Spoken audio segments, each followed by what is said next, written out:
poems are autobiographical, Right. so who's the other person you become then? I've got, just whoever fills my body at the time. Okay. It's like, there's something that I like to call is like in the moment. Uh-huh.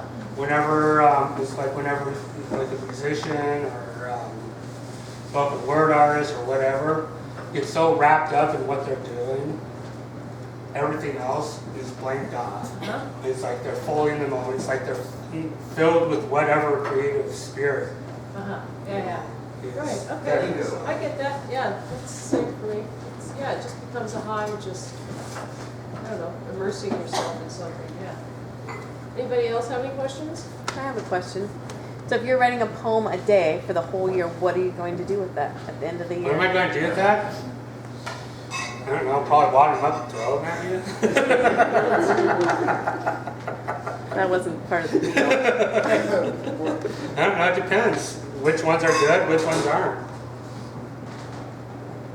How are you going to make that determination? Basically, I let them lie for a while, and then go back to it if I like it or think it can be salvaged, or if I, like send it to her and she thinks it can be salvaged, and she gives me ideas of how to make it work, and great, and that, and burn. Or delete it. Really? You just get rid of it completely? Why? Is that so that you can move forward more fresh and not be... Pretty much, so I don't have to look at it. All the stuff from my teens and early 20s are gone. I literally burnt it in the fire, so I get to start off and forget they existed. What have you learned about writing that has surprised you? Because you've been doing it for a long time. You're obviously really motivated by it and dedicated to it in a very, I don't know, a very organic way, if I can use that overused word. What surprised you in your... What surprises me is that people actually like it. Or at least they seem to. Continually, you're always surprised by that. Yeah. But don't you like it while you're doing it? Yeah. A lot of times I'll like it, and then I'll go back to it and say, oh, well, maybe that's not so good, and then or maybe it is. And I'm kind of surprised by that too, but it's mostly that other people like it. Because I can like my stuff all I want. It doesn't make it good, you know? Go ahead, yeah, just speak up. Are you worried you might go insane? Because it's really, that much writing and that short time to push and push, you literally could go insane. No. I think I'm already halfway there, so it doesn't really worry me all that much. What? Wait a minute. What's the basis for that? I'm curious. Why would writing a poem a day contribute to insanity? I don't get it. Well, it's similar to the man who's, you're looking to yourself. There was a mathematician who tried to come up with the equation for two infinities. And it sent him to the hospital 3 times in his life. He never solved it. And I think on doing a poem a day for 365, you have to live. And if you're not going to live every day, at least a couple of days here and there, you're going to be stuck inside your own head because you're going to turn on that part of your brain. And if you feed that part of your brain too much, it's literally go insane. I don't know. I think you have to be unstable to begin with to go there. Were you here for when he was saying sometimes he just writes a couple of lines here and there, like he'll be at work and he'll write a couple of lines? I'm just warning you. I'm saying. No, I mean, I'm just wondering if you heard that. I was thinking maybe you have a different, totally. concept for like, yeah, you're right. If you spend 8 hours a day, but I don't know. I come from a musical background, and musicians they spend 8 hours a day practicing, and that's it. They eat, breathe, sleep, and it's just acknowledge that they're social misfits, but they're not What necessarily. kind of poems were you talking about? Huh? What kind of poems are you Well, that's the other thing. It's not like he's writing War and Peace every day. Then I wouldn't tell nobody. See, because if you're not going to actually do like some legit poems, at the end you try to show it to somebody and get some kind of. To me, it's like like a novelist writing every day. Some of them write some of them write a chapter or more. Some Well, of if them you just look a at couple most pages. novelists, by the time you actually get things, they're pretty much insane. Yeah, but If you look at Harry everybody's Potter, insane. Look at Joyce. You look at all the ones that you can down the line, unless you're doing really standard, common, brutalist, pugilist style, where you're tackling the same thing every day, you're not actually changing the subject very much. Are you raising your hand in the back? I was She sitting. is, Yeah, she's I trying was. to. It's gone. I'm not ignoring you, I was just trying to see if I could extract an end out of that, but anyway, go ahead. Basically what I was gonna ask was that, have you ever thought about putting some of your works into an actual book? He does, he's got a chapbook, yeah. I have a couple of chapbooks right now. There's another one that's going to be coming out in the next few months. Okay. But as far as a collection, actually I did put together something. I'm just kind of waiting for somebody stupid enough to pick it up. So. Is your hand raised, ma'am? No, I'm keeping my comments kind of Yeah, that's on the what. low She was, side. oh, you are, how sweet. She was just chewing her nails. She was going like this.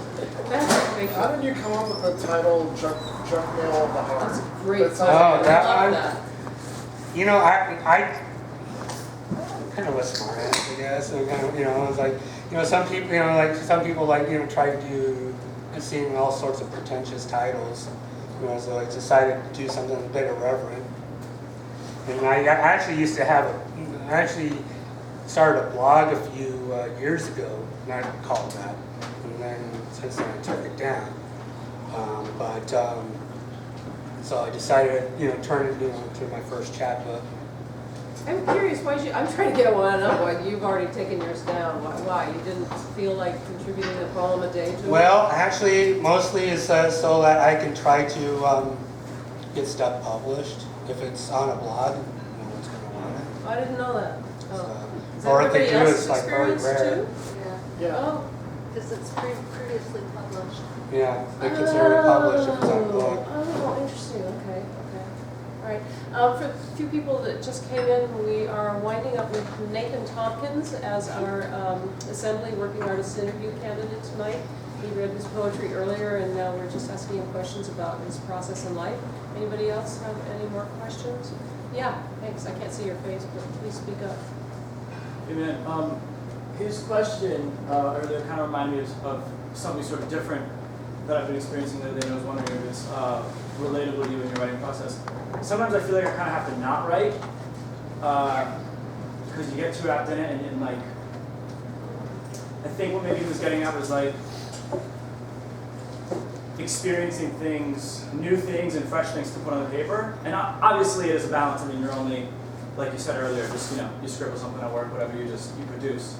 But do you ever feel like you need to kind of step away from the paper for prolonged periods of time, or would you warn against that? I've gone through years where I didn't write a thing. Or if I did, it wasn't anything that I felt comfortable with anything, so I just crumpled it up and tossed it in a rubbish bin. So, yeah, and I've gone, like I said, I've gone through years at a time. I guess the question do you find it like to be rejuvenating, or is it like a mistake? Like are you supposed to When I write? produce every day? Like, Oh, how do you yeah. feel about that with your experience? Oh yeah. Here's the funny thing. Whenever I go through periods of not writing, I start getting more and more depressed because there's no outlet.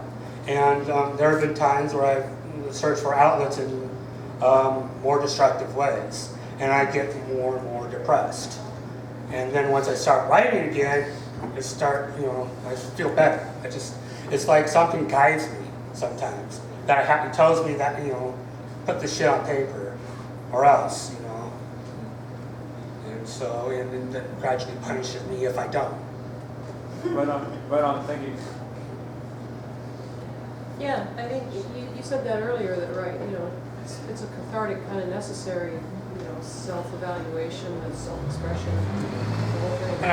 And I'm always honest with what I put on paper, or at least I try to be.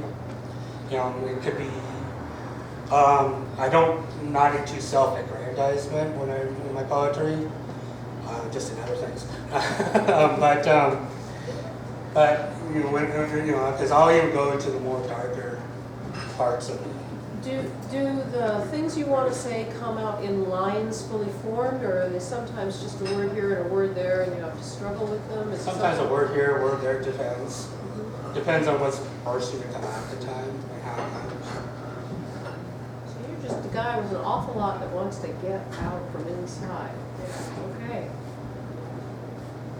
Anybody else? I think that, oh, I thought that was a hand raised. I think, sorry, yeah. Self-censorship. What's your?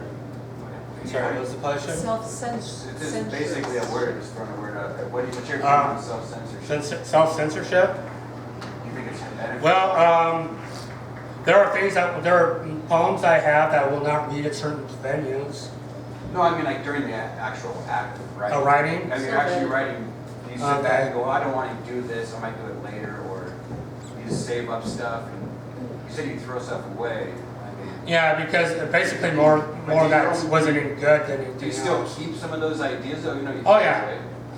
I keep the ideas, and then I'll eventually find a good way of putting it in. Wait a minute.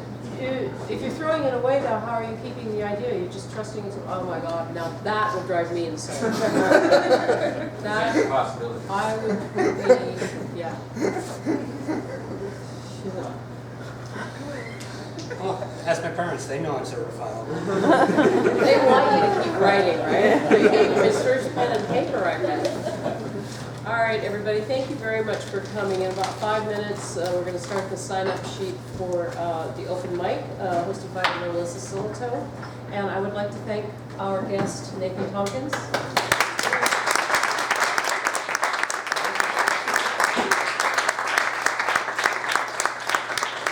Thank you for coming up here and letting us grill you like a piece of meat. And this is Assembly, Working Artists Interviews. And if you've ever held a job and you've ever made art, you are a candidate to be a candidate for Working Artists Interviews. Once a month, the last Monday of every month. And come on up, just give me a call, and you can read your work, and we'll grill you too. All right, everybody, thank you very much for coming. Bye.